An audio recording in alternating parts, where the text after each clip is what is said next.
Nii, tere sulle. Tänane teema siis lapsed. Mul on endal 3 last ja mida ma siis olen nagu näinud põhiliselt oma klientidele ja loomulikult iseenda peal. Kõik, mis toimub meie lastega,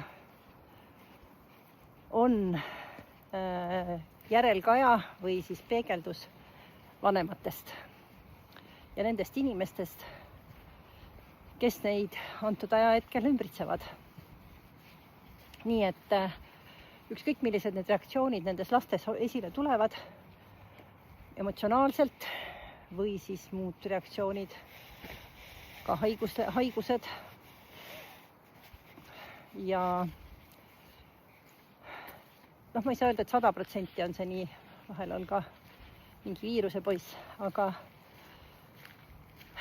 alla 7-aastased lapsed on väga tugevalt ema väljas ja ka isa väljas, nii et kõik, mis toimub ema-isa vahel, selle nad endasse imavad, nad on nagu käsnad ja vastavalt sellele siis ka reageerivad. Nii et kui on mingisugused teemad lastega, ma olen ise nii palju kordi seda näinud, kui vanemad ja eriti emad, kahjuks nii on, kuna ema on esimene inimene lapse jaoks, siis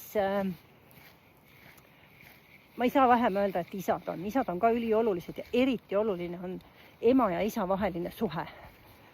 See mõjutab väga palju, nii et see jätab jälje, see tekitab emotsiooni, reaktsiooni ja peres võib olla mitu last ja ühe jaoks on mingi asi ühtemoodi ja teise jaoks teistmoodi. Nii et selles mõttes ei ole kõik üks ja sama.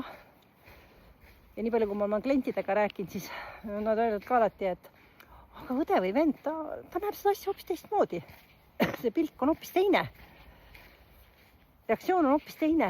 Tema jaoks on mingid teised kohad üles tulnud hoopis.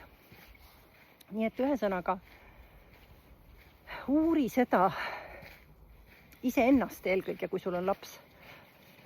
Aita ennast, tule ja lase ennast võib-olla natukene läbi skanneerida mõnel nõustajal ja vaadata seda kohta, sest me oleme üpris oma harjumuste sees kinni ja me ei näe neid kohti, mis meie sees võib-olla juba meie vanematelt on edasi tulnud, mis me siis oma lastele oleme edasi andnud. Nii et mida rohkem enda sees neid asju lahendame, seda kergemaks läheb lastel. See ei tähenda seda muidugi, et me saame nende eest kõik ära lahendada. See ei ole võimalik. Igahel on oma teekond. Aga me saame väga palju teha iseenda jaoks. Mida rohkem ma iseennast tunnen, oma süsteemi tunnen, seda lihtsamaks mul endal läheb ja seda lihtsam on ka lapsel, kui on, mida vähem pingeid on emal ja isal. Nii et ja alla 7-aastaseid lapsi ilma vanemat nõustamise juurde minemata, ma arvan, et see on suht mõttetu tegevus. Eelkõige peaks tegelema sellega ema ja isa ja alles siis saab vaadata ja uurida last. Ma ei saa öelda, et see sõltub asjaoludest ka, aga see minu kogemus näitab seda, et see protsent on ikkagi väga kõrge, mida vanemad saavad ära lahendada. Väga-väga kõrge. Nii et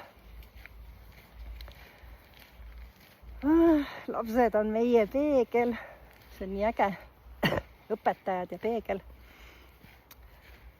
Ja kõik, mis on meie sisemise lapsega lahendamata, seda lapsed tihtipeale näitavad. Nii et hakka uurima oma väikest poissi, tüdrukut enda sees.